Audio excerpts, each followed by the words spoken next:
Welcome to Pindar Poetry. We hope you learned something new. You're starting with power and connection. Charge the Elite or plug it in, because firmware and mapping require steady power. Next, install the Xbox Accessories app on your console or Windows PC and sign into the account you use for games. That's where Profiles live. Then power the controller and pair it. Either plug via USB-C for direct setup or press the pair button until the LED blinks. Once done, the app should detect the controller. Make sure to allow updates if prompted so mapping works correctly. Now you'll build your control profile. Create a new profile and name it for the game or role you'll play, so swapping is intuitive.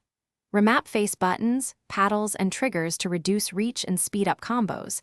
Adjust stick sensitivity and dead zones to prevent drift and sharpen aim. Use shift bindings to double functions on a single button. Once configured, save the profile locally and, if available, sync to Xbox Cloud so you can use the same layout on other devices.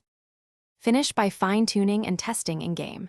Run aim drills to confirm sensitivity, check trigger travel and vibration, and tweak dead zones until movement feels natural. Once satisfied, assign your profile to a hardware slot on the controller so you can swap layouts instantly with the profile button. If something goes wrong, like unresponsive inputs or failure to save, update firmware through the app, repair via USB, or perform a soft reset by holding pair and menu for around 10 seconds.